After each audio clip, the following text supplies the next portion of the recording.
그 걸음을 계획할지라도 인도하시는 분은 하나님이 오시오매 하나님의 영광을 위하여 힘있는 날들 될 수 있도록 축복하여 주시옵소서. 주님 앞에 감사드리옵고 예수님의 이름으로 기도합니다. 아멘.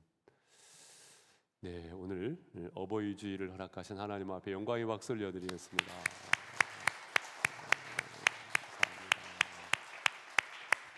우리 앞뒤 좌우서로 함께 축복하시겠습니다. 사랑합니다. 축복합니다. 감사합니다. 네, 사랑합니다. 축복합니다. 감사합니다. 예, 감사합니다. 자, 잠깐 영상 한 편 보고 말씀을 전개해 나가도록 하겠습니다.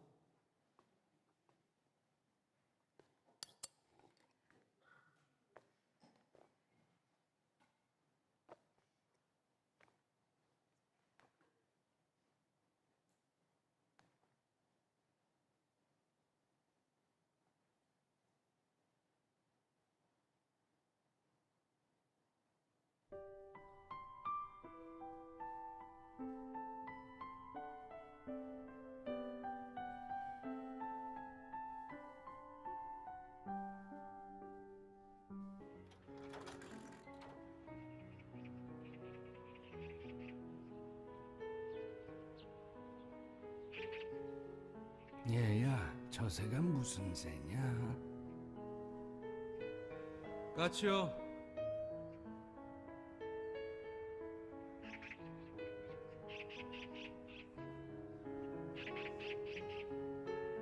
얘야, 저 새가 무슨 새냐?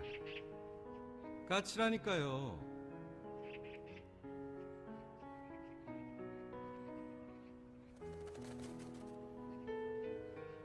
얘야, 저 새가 무슨 새라고 했지? 몇 번이나 대답해야 아시겠어요. 까치요. 까치라고요.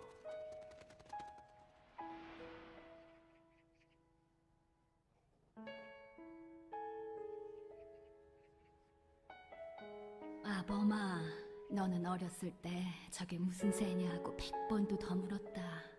아빠, 저 새가 무슨 새예요? 까치란다. 까치요?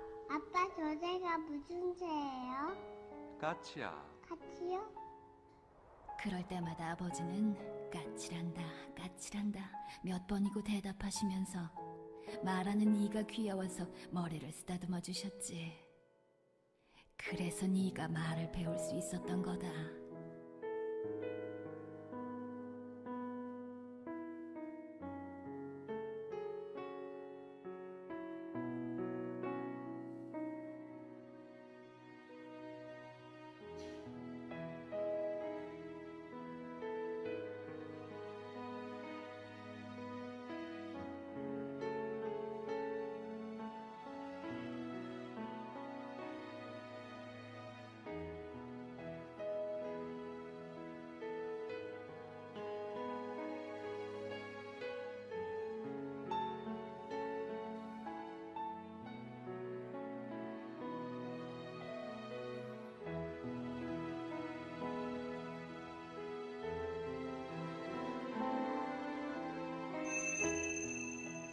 꼭 잡아드리세요. 언젠가 날 잡아주셨던 아버지의 그 손을.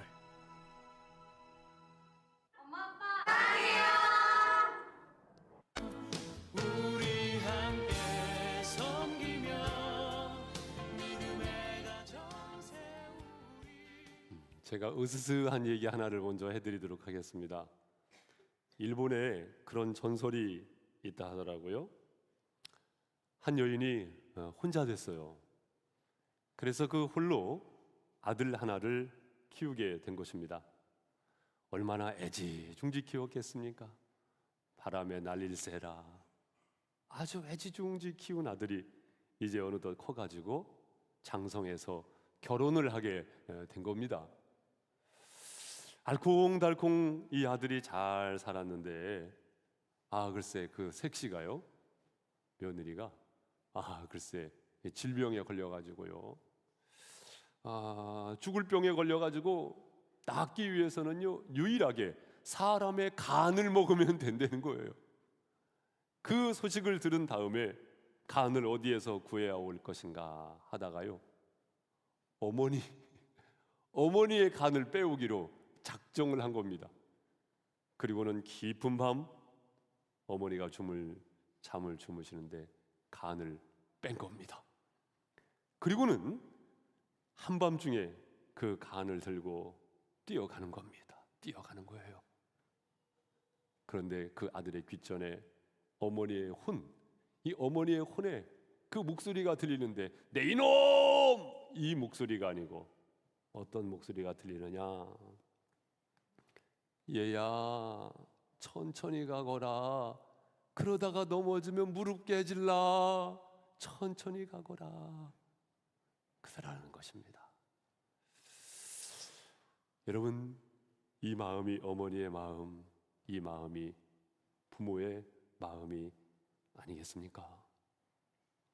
그래서 잠언 23장 25절 말씀에 어떤 말씀이 있습니까? 내 부모를 즐겁게 하며 너를 낳은 어미를 기쁘게 하라. 이 말씀이 하나님의 말씀인 줄로 믿습니다. 오늘이 그날이 되시고 저와 여러분의 생활이 되실 수 있기를 바랍니다. 하나님 사랑합니다 하면서 이웃 사랑을 저버린다고 한다면 그것이 고르반. 하나님 앞에 드림이 되었어. 하나님 앞에 영광 돌리면 됐지. 하나님 앞에 바쳤으면 됐지. 하나님 앞에 내 온 마음 다했으면 됐지 하고 이웃을 모른다고 한다면 그것이 고르반. 그런데 우리가 알다시피 이웃 사랑에 있어서 첫 번째는 내 부모를 공경하라, 이것 아니겠습니까? 하나님 사랑합니다 하면서 부모님 사랑합니다 이것을 모른다고 한다면 그것이 바로 고르반. 여러분, 주보에다가도 기록해 드렸습니다마는 제가 이 글을 보면서 참 저도 찔림이 있더라고요. 애완동물 병나면 가축병원 달려가도 늙은 부모 병나면 그러려니 태어나고 10 자식을 키운 부모 하나같이 키웠건만 10 자식은 한 부모를 귀찮스레 여겨지네. 자식 위에 쓰는 돈은 아낌없이 쓰건만은 부모 위에 쓰는 돈은 하나 둘씩 따져보네. 자식들의 손을 잡고 외식함도 작건만은 늙은 부모 위에서는 외출 한번 못하도다. 제 자식이 장난치면 싱글벙글 웃으면서 부모님이 훈계하면 듣기 싫은 표정이네. 제 자식의 오줌똥은 맨손으로 주무르나 부모님의 기침갈에 불결하여 밥 못 먹네. 과자 봉지 들고 와서 아이 손에 쥐어주나 부모 위에 고기 한 근 사올 줄을 모르도다. 혹시 이 모습 속에서 내 모습을 보지는 않는가? 사실 이것을 우리가 이 시간 성찰해야 할 시간이 아닌가 싶습니다. 아마 이 모습이 있었던 사람들이 당시에 예수님 당시에 바리새인과 서기관들에게 있었던 거예요. 바리새인과 서기관들에게 있었던 겁니다. 그래가지고 우리 주님께서 무엇을 말씀하신 겁니까? 본문의 15장 3절에 보니까 대답하여 이르시되 너희는 어찌하여 너희의 전통으로 하나님의 계명을 범하느냐. 전통은 지키지만 실제적인 하나님의 계명은 범하고 있다는 겁니다. 하나님이 이르셨으되 내 부모를 공경하라 하시고 또 아버지나 어머니를 비방하는 자는 반드시 죽임을 당하리라 하셨거늘 너희는 이르되 누구든지 아버지에게나 어머니에게 말하기를 내가 드려 유익하게 할 것이 하나님께 드림이 되었다고 하기만 하면 6절 함께 읽습니다. 시작. 그 부모를 공경할 것이 없다 하여 너희의 전통으로 하나님의 말씀을 폐하는도다. 오히려 전통으로 인하여서 하나님의 말씀을 폐하는 격이 되었다고 말씀하고 있습니다. 여러분, 이 말씀을 통해서 우리 주님께서는 무엇을 말씀하시는 겁니까? 우리 믿음의 사람들이야말로 우리 믿음의 사람들이야말로 하나님을 공경하고 하나님 사랑합니다, 나는 하나님을 믿습니다 라고 고백하는 믿음의 사람들이야말로 부모 공경에 앞장서야 한다는 것입니다. 할렐루야. 여러분 아시다시피 출애굽기 20장 말씀에 10계명이 그렇잖아요. 1계명부터 4계명까지 대신계명, 나와 하나님과 관계된 계명입니다. 그리고 5계명부터 10계명까지는 대인계명, 나와 인간과의 관계의 계명입니다. 바로 인간 간의 관계성 속에서의 첫 번째 계명이 뭐예요? 내 부모를 공경하라. 부모 공경을 모르면서 인간관계를 말할 수가 없다는 것입니다. 사람이 힘이야, 인맥이 최고지, 나는 이래봐도 사람들과 잘 어울리고 내 주변에는 사람들이 많아. 그런데 뻥 뚫려져 버렸어요. 부모 공경이 빠져버렸어요. 그러면은 인간관계를 말할 수가 없다는 것입니다. 물론 공자도 부모에게 부모 공경을 말씀하셨어요. 그런데 이 공자보다도 1000년 더 앞서서 모세는 하나님의 명을 받들어서 선언한 것이지요. 내 부모를 공경하라. 에베소서 6장 2절 3절 말씀도 내 아버지와 어머니를 공경하라, 이것은 약속이 있는 첫 계명이니 이로써 내가 잘되고 땅에서 장수하리라. 하나님, 왜 나에게 잘되게 하시지 않는 겁니까? 왜 나에게 질병이 찾아온 겁니까? 이렇게 기도하실 때 내가 붙잡을 약속이 있느냐, 그거예요. 혹여나 부모 공경이 빠지지는 않았습니까? 부모 공경에 그 약속이 있는 줄로 믿습니다. 하나님의 말씀을 하나님의 말씀으로 아는 우리가 앞장서야 할 것이 바로 부모를 공경하는 것이죠. 우리나라에도 초창기에 선교사님들이 복음을 들고 이 땅에 왔는데 참 모순을 본 거예요. 뭡니까? 글쎄, 사람들이 술에 빠져 있고 화투에 빠져 있습니다.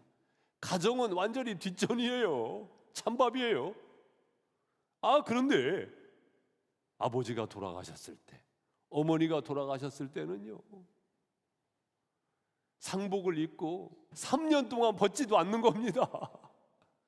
살아생전에는 완전히 찬밥 때우더니 돌아가신 다음에는 3년 동안 상복 벗지도 않고 날마다 아이고 그러는 겁니다. 그것이 어떻게 부모 공경이 될 수가 있냐는 것이죠.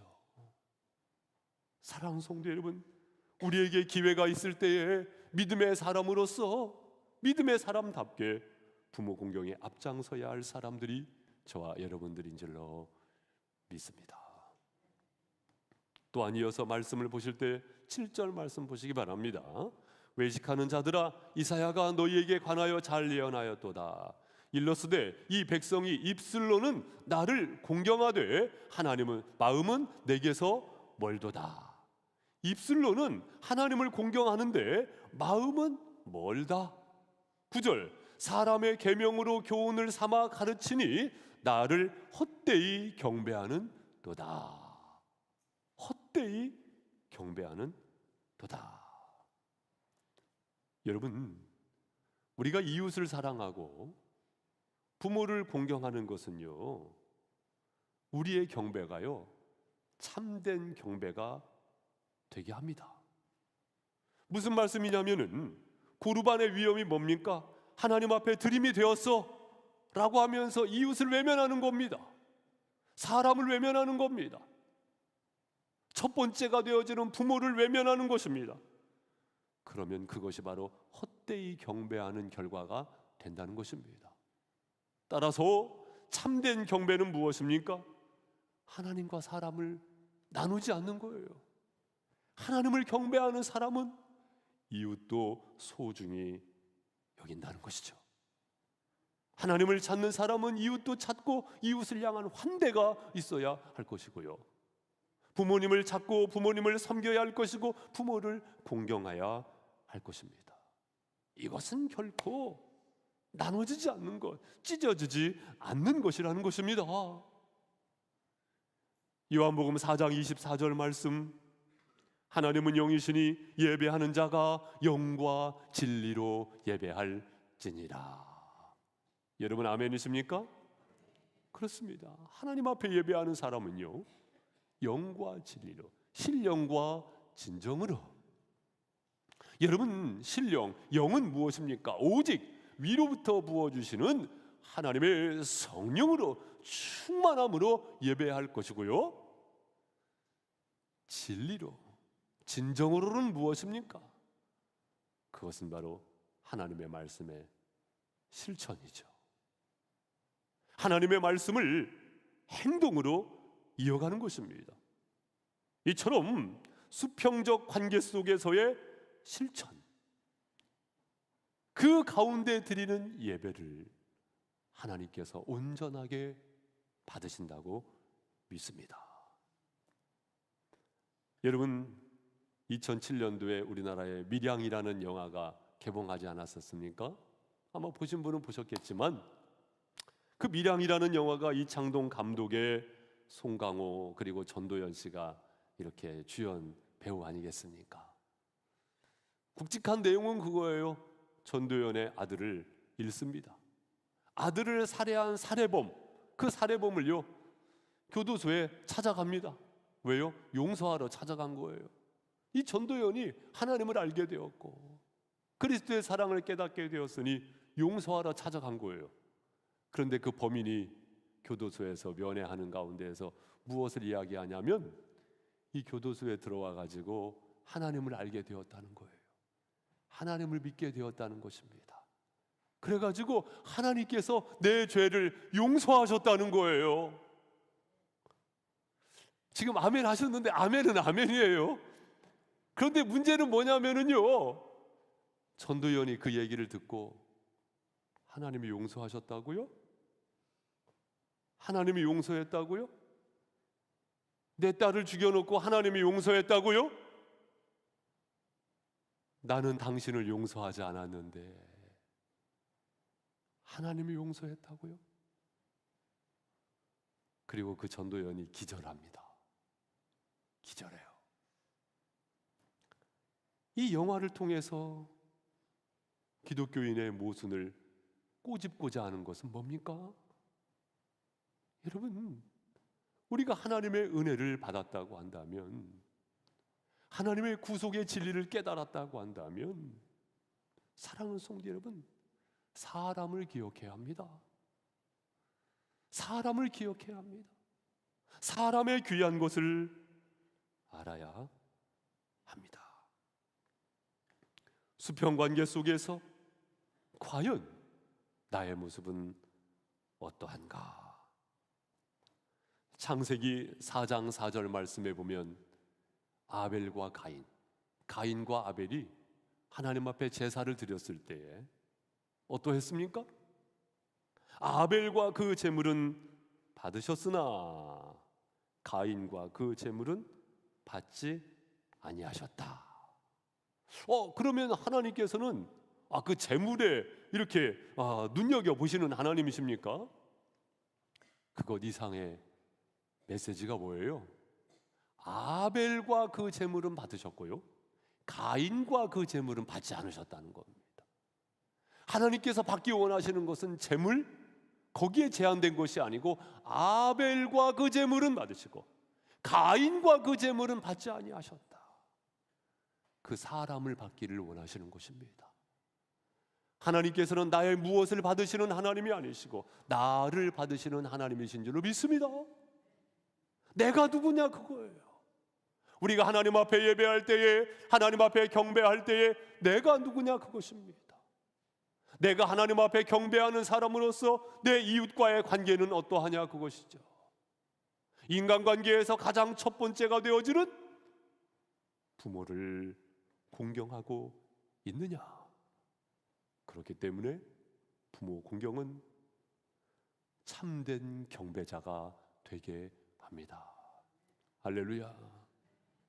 저는 저와 여러분의 예배가 하나님 앞에 더욱더 온전한 예배가 되기를 소망합니다. 또한 부모 공경은 참된 인도자가 되게 합니다.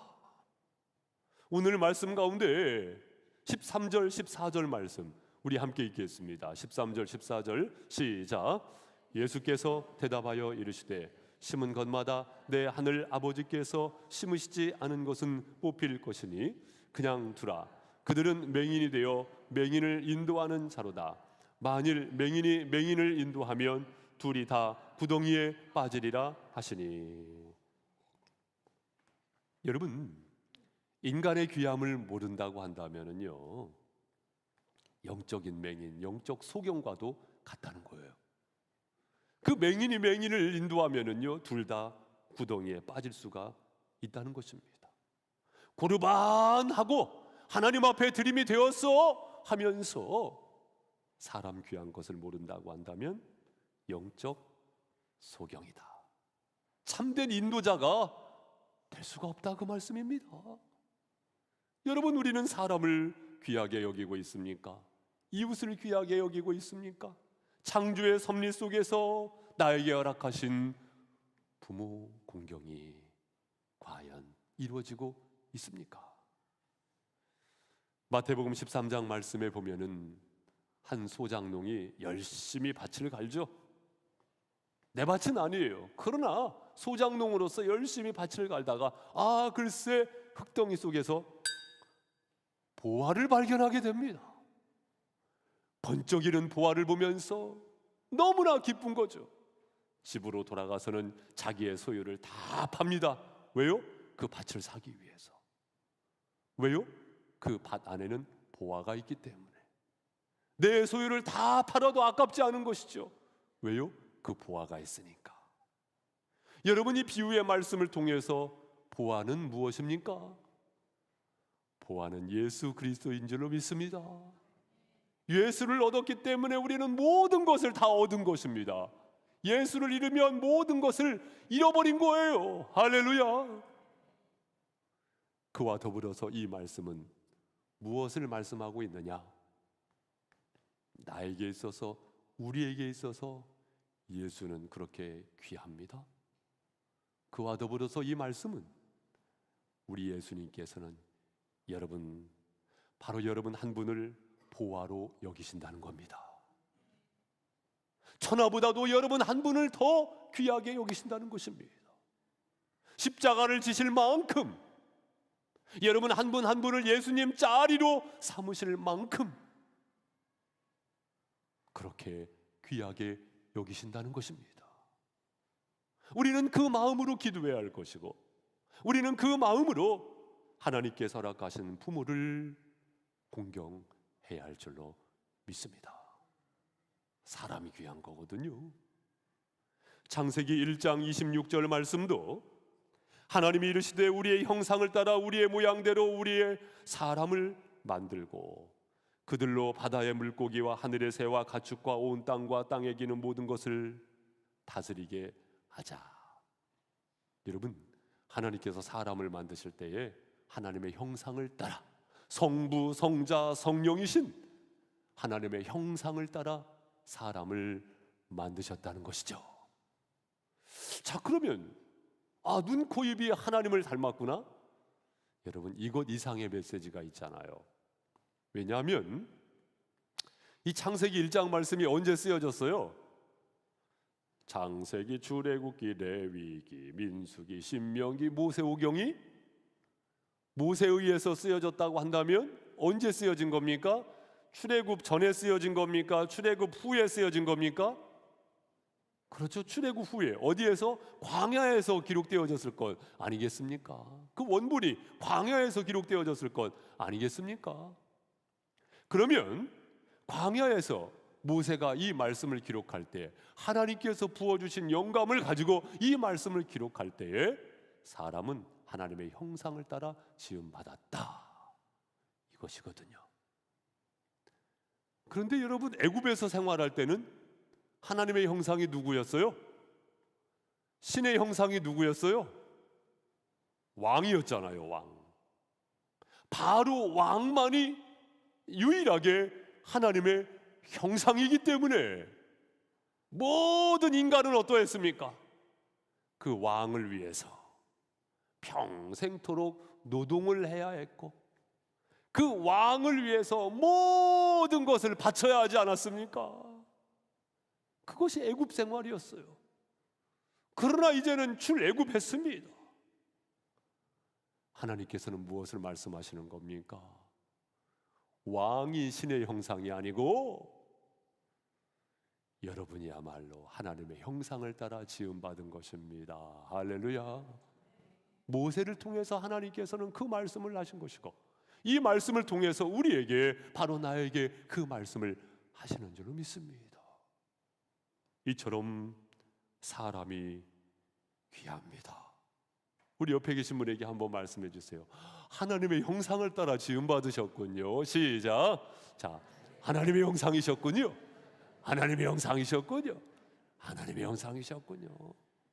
한 분 한 분이, 특별히 오늘 초점이 되어지는 하나님께서 허락하시는 부모님이야말로 하나님의 형상 아니시겠습니까?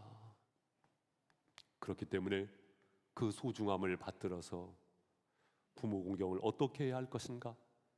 저는 간략하게 3가지만 권면을 드리고 싶습니다. 먼저는요, 부모님의 허물을 덮어주십시오. 부모님의 허물을 덮어주십시오. 어떤 경우에 인간적인 생각으로 억울하고 분통 터진다 하더라도 부모님의 허물을 덮어주십시오. 세상 모든 사람들이 인정해 준다 하더라도 자녀에게, 자식에게 인정을 못 받는다면 그것만큼 후회되는 인생이 없거든요. 그것만큼 가슴이 찢어지는 일이 없거든요. 그렇기 때문에 부모님의 허물을 보셨다고 한다면 그것을 덮어주실 수 있기를 바랍니다. 노아가 포도주를 마시고 벌러덩 벌거숭이가 돼가지고 부끄러운 데를 다 드러내버리잖아요. 함은 그 현장을 목격하고 가가지고 동네방네 떠들고 다니지 않습니까? 그러나 샘과 야벳은 그냥 들어가지도 못해요. 조심스레 뒷걸음쳐서 들어가면서 옷을 벗어가지고 그 부끄러운 데를 조심스럽게 덮어주지 않습니까? 하나님의 축복에, 하나님의 은혜의 강줄기는 어디로 흘러갑니까? 이 샘과 야벳 쪽으로 흘러가지 않습니까? 잠언 17장 9절 말씀에 허물을 덮어주는 자는 사랑을 구하는 자요, 그것을 거듭 말하는 자는 지난 벗을 이간하는 자니라. 믿음의 사람으로서 부모님의 허물을 덮어주는 것, 그건 역시 부모 공경입니다. 그리고 사랑 표현을 자주 많이 하시기를 바랍니다. 말을 통해서 표현하는 겁니다. 아유, 내 생각은 변함없어. 그러지 마시고 말로 표현하시고, 하실 수 있다고 한다면 선물도 좀 듬뿍 하시고, 하실 수 있다고 한다면 용돈도 좀 드릴 수 있는 기회가 있을 때 드리시고, 나중에가 아니고 용돈도 좀 드리시고, 음식도 좀 대접하시고, 바람 쐬러 좀 모시고 가실 수 있을 때 모시고 가시고, 얼굴 보일 수 있을 때 얼굴 보이시고. 어떤 분은 그러시더라고요. 목사님, 왜 우리 교회 주일 저녁 예배 안 해요? 제가 서슴없이 대답했습니다. 아, 주일 저녁은 좀 가족과 함께 하세요. 우리가 할 수 있을 때 부모님을 찾아뵙기도 하고 함께 하는 것입니다. 어떤 어르신 그 말씀 하시더라고요. 아유, 자식이 오랜만에 찾아오면은 만나서 반갑고, 또 가면은 한가쪄서 또 좋고, 2번 좋다고 말씀도 하시더라고요. 마지막 3번째로는요, 어머님 아버님을 위해서 기도하는 것을 놓치지 마시기를 바랍니다. 내가 드릴 수 있는 최고의 선물, 하나님께서 역사하게 하시는 겁니다. 우리는 하나님의 일하심을, 하나님의 역사하심을 믿는 사람들 아닙니까? 할렐루야. 부모님을 위해서 빠뜨리지 마시고 기도하는 것입니다. 부모님의 구원을 위해서 기도하시고, 영적인 생활을 위해서 기도하시고, 부모님의 건강을 위해서 기도하시고, 부모님의 여생이 복될 수 있도록 기도하시고, 부모님을 사별하셨다고 한다면 부모님께서 평생에 나에게 원하시는 삶을 내가 잘 살아낼 수 있도록 기도하시고, 부모님을 위해서 기도하시는 것이죠. 나 실제 괴로움 다 잊으시고 길을 제밤낮으로 애쓰는 마음, 진 자리 마른 자리 가라니시며 손발이 다닳도록 고생하시네.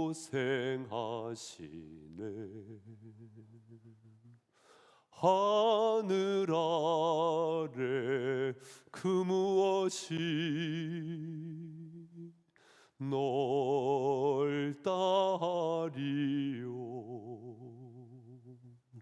어머님의 희생은 가이없어라. 아멘.